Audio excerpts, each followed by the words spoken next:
What is going on, guys? Money Webby here, back again on Wednesday. A kind of a disappointing night last night with Andre Drummond laying an egg against the Denver Nuggets. Good matchup there, but he couldn't get it done. Only like 5 points and 9 rebounds throughout like high 20 minutes, so that was disappointing. And also De'Aaron Fox only got 21 minutes. I thought he was going to do better in the minutes he was given, and he still didn't even enter the court in the fourth quarter. I'm not sure about that. Spending a top 5 pick on a guy and barely giving him run in some of these games. Disappointing there, but we had some plays that really worked out, like Porzingis went off in that OT game. Spencer Dinwiddie had a very good game, and also Wilson Chandler returned some good value at his price as well. So if you ran out those guys, you look pretty good, but Andre Drummond really screwed me last night in a perfect matchup, so that definitely sucked. But we're going to bounce back here tonight with my top 5 plays and Dollar Tree play of the day. So drop a like if you're ready to go here today on this like average size slate, a nice little slate. I like these smaller slates because there's less research and less like injuries possible in the games, and you can still find some good value and stuff like that. So definitely drop a like. Let's try to get over 100 likes. If we can do that, I'd greatly appreciate it. So starting off here, I'm going to go with my boy Kyrie Irving on the Celtics at 8,200.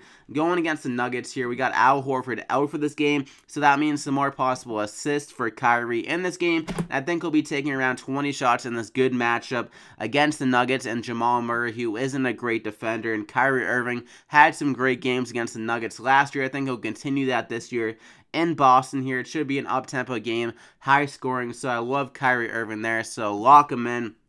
For my next guy, we're going to go with another ice-cold shooter here, Lou Williams at 7,700, going against Orlando. He had a tough game last game against Toronto. That's a very good defensive team. This game projects to be higher scoring, faster paced game, and against Orlando, they're not great on defense at all, and also they got Aaron Gordon out, so that means some more possible drives to the hoop for Lou Williams, and also more assists to the big men down low without that big body guy down there. So I think Lou Williams can have a great game here. If he can just bounce back here with a better shooting night, similar to what he was doing just the last couple games before that. He got 51 against Washington, 42 against Minnesota, 45 against Minnesota, back-to-back games. So he can definitely get it done. He has shown that upside here. And at 7,700, the price isn't that bad.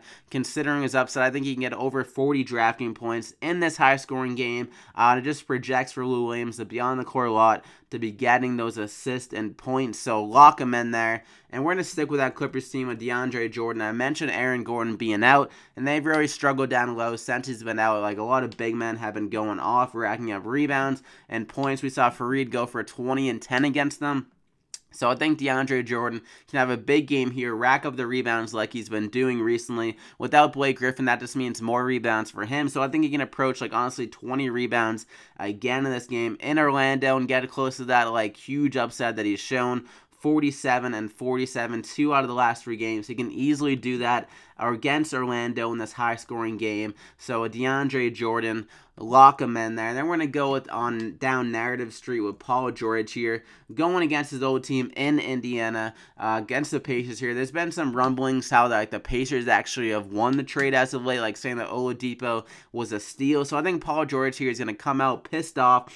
He played Indiana earlier this year, but he got in foul trouble. Fouled out in only 19 minutes, so maybe he kind of got his nerves off in that game, and it'll be a little bit more like fresh and kind of angry in this game, and just try to go balls to the wall in this one. So I think he'll be shooting a lot, maybe close to 20 shots in this game, trying to prove all the doubters wrong in this game. I mean, the Thunder offense is pretty much like iso ball between like Westbrook, Paul George, and Carmelo, whoever's feeling it.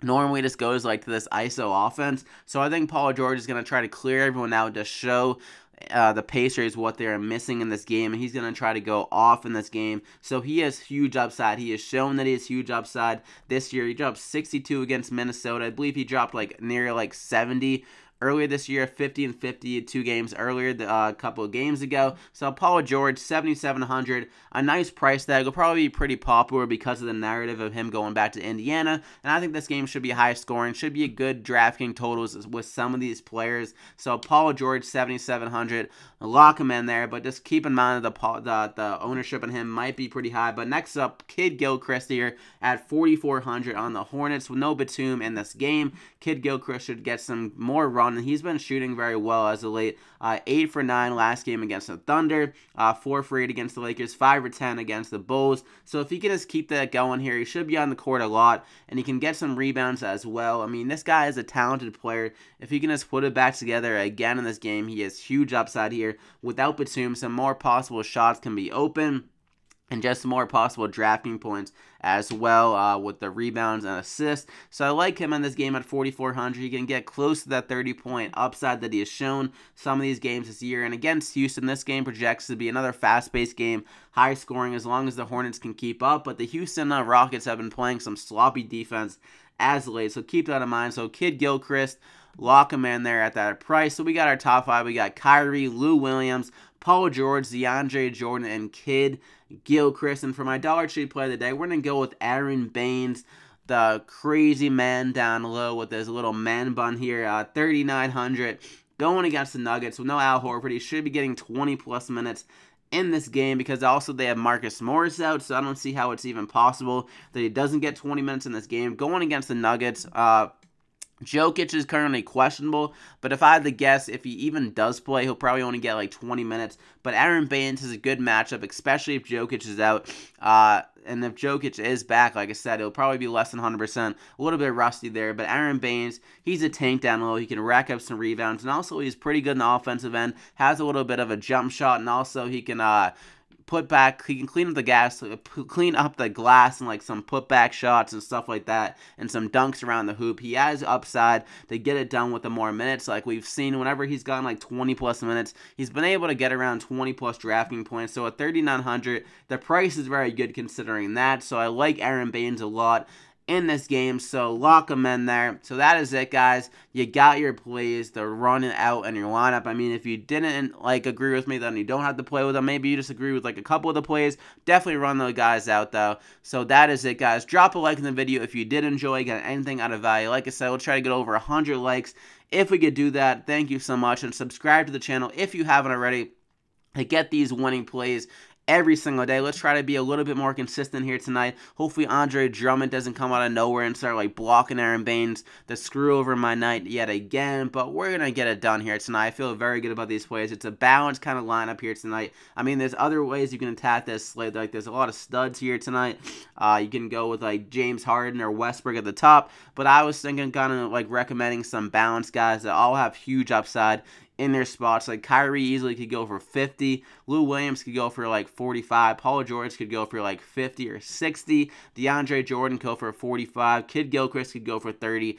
Baines honestly could go for 30. So these guys have a lot of upside at their price. So that's what I was kind of thinking on this slate. So I hope you guys enjoyed it. I wish you guys the best of luck on this average size Wednesday slate. Avoid the late swap curse here tonight. I wish you guys luck, and we'll see you back here tomorrow.